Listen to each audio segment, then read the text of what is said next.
Hey guys, Justin here again from Quiver Financial, here to talk to you about one of the more popular questions we've had this year, and that is, what should I do with my 401k when work changes?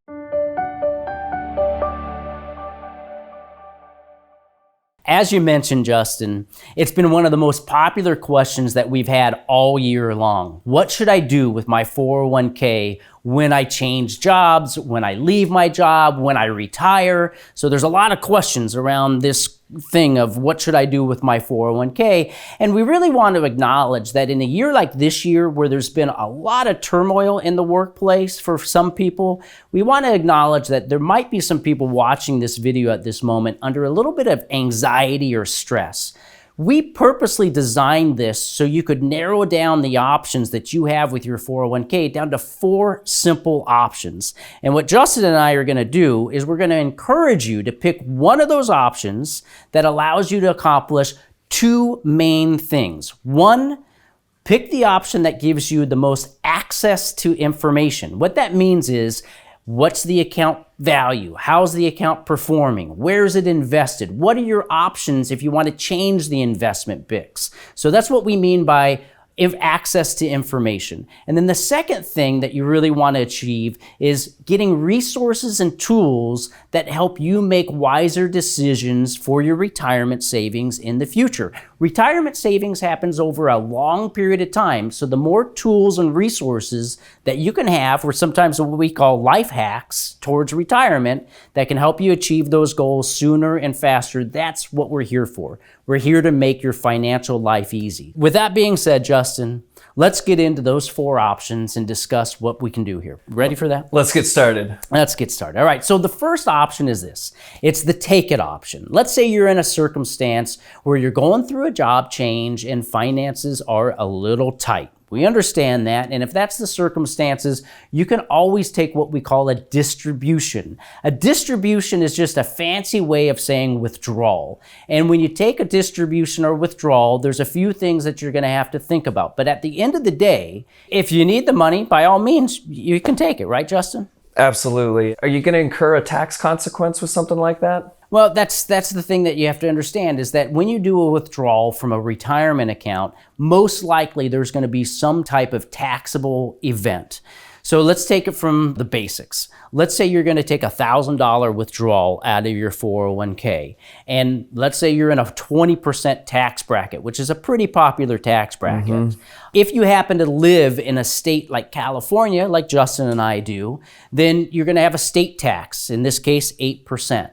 So you add those together and you've got 28% could be potential taxes for withdrawal out of your 401k. So out of that $1,000, you might see the first $280 go to Uncle Sam. That's if you're over the age of 59 and a half. If you happen to be under 59 and a half, the IRS is going to ding you with a 10% early withdrawal fee. So that's another $100 on that $1,000 withdrawal. So it's safe to assume that for every $1,000 that you're going to withdraw out of your 401k, that there's a good likelihood that you're going to have a tax bill of anywhere from $280, maybe even as high as $480 for every $1,000 that you take. Man, that sounds really expensive, or could be, and potentially. Yeah, it is. So, okay, we've got through, that first option. If you don't need the money, and you got some different things going on, what other options do you have out there? Well, so let's say that you don't need the money. Then the other option is that you can do a rollover. And everybody has 2 rollover options. And the first one that we'll discuss is a rollover to what we call an IRA. And an IRA is an individual retirement account. These were designed specifically for this purpose. You have a 401k, you've left the company. Now, what do you do with the money? Well, you can do a tax-free rollover. It's a rollover from the 401k to an IRA. It has 0 tax consequences if it's done correctly, right? So you don't have any tax ramifications. And then once you're in the IRA, you've got a lot of choices from there. You can either manage the account yourself, which means pick your own investments, or you can go out and hire somebody like Justin or myself to help you manage the account and help you achieve your goals. And we find that the rollover to an IRA tends to give people the most flexibility for the future. So you mentioned two rollover options. Now, are these the rollover option good for both any situation? Well, so this is where, individual choices, right? So we typically see people who are maybe a little bit closer to retirement with larger 401ks take the rollover option to an IRA. Or if you don't have another job lined up necessarily, and you might spend a little bit of time unemployed, roll over to an IRA is a very viable option as well. You brought up a great point with the job. So what happens if I'm, just got hired on at a new position and they have a 401k package or a, benefit package for me? Sure, yeah. So you're a desired employee, right? Yeah. So you leave one company, you got another company. It's like the monkey bars. You get to go from one to the next pretty seamlessly. Well, if that's the case and the new company has a 401k plan, that's a good one that you feel comfortable with, and realize you want to go back to the goal of those two things: access to information, and then resources that help you make good decisions. Well, if the new company you're going to has a 401k that has those types of things that are available for you and you're comfortable with it, sure, by all means, you may be able to take your old plan, roll it over into the new plan, and essentially consolidate your retirement accounts. So we've gone through three of them. We've got the withdraw, potential tax consequence. We got the roll it over into an IRA where you can manage it yourself or hire an advisor like us or somebody else, or if you get hired onto a new position. So we've gone through three. What would be the fourth that is out there? So the fourth is what I think is really the most controversial of the options, because it really kind of shows where our intentions are, and everything in life is really about where you focus your intentions. So it raises the question of, hey, if you're leaving your job, you're not going to work there anymore, why would you leave the money that you worked so hard for with the old 401k? And there are circumstances where that might make sense. So one of those may be a situation where you've worked at the same employer for a long time, they've had the same 401k, you're very familiar with logging in and getting access to information and managing the account. And sometimes 401ks will have these very rare stable value funds that you really can't get anywhere else. So if that's the circumstance, hey, you're real familiar with it, you're confident in the interface, you have a fund you can't get anywhere else, well, then that's a good intention, right? Then you're leaving it there with the intention that, hey, I've got all the resources that I need to be successful.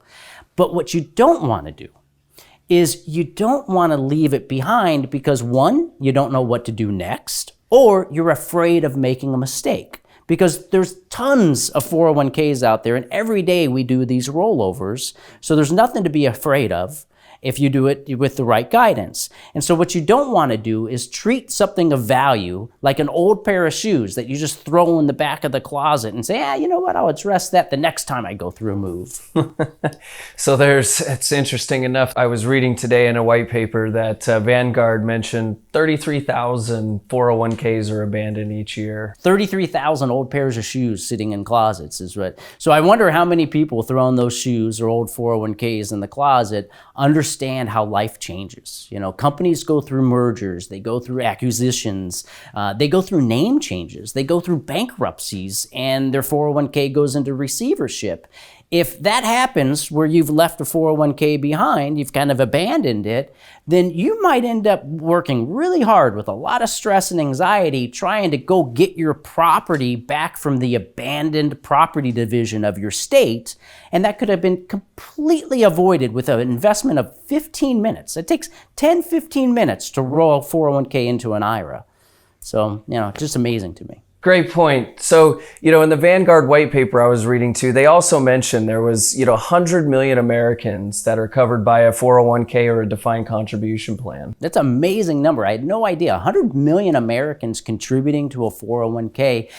That really raises the question, out of all these people who are participating in their 401ks, how many of them really understand that a little difference in performance, or even just in fees of 1 or 2% over a long period of time, of how that makes a difference in helping people either achieve their retirement goal or not achieving it? That's a great point to bring up too, and we can easily extract a very good example of this, and so let's take that and play it out here. So if you had a $50,000 investment that you'd put in invested 20 years ago at 5% interest, that's around $132,000 that you'd have today. Wow, okay. And then, not bad. So if we did the same investment, but with a 2% increase, like you mentioned, we get around $190,000. So you're saying that on a $50,000 investment, it grows to $132,000 earning 5%. And earning 7%, it goes to 190 something thousand. So a difference of $60,000. 40% increase. Wow, that's amazing to me. So it just, that right there proves to you that it just doesn't make sense to pay attention to these 4 options and choosing the one that's best for you. It makes a lot of dollars. Well, Ben Franklin once said that, an investment in knowledge pays the best interest. Well, you know what? Ben Franklin was a pretty smart guy, so I think we can wrap it up on that. To learn more about how to make the best decisions around your 401k, or if you would like just some little life hacks from Justin and I that can help you to achieve your retirement, then contact us at the number below, or better yet, visit us at quiverfinancial.com. Sign up for Fun with Finance. It's one of the greatest things that we do. We have so much fun with this stuff. Nothing to be afraid of here. We look forward to seeing you at the future events.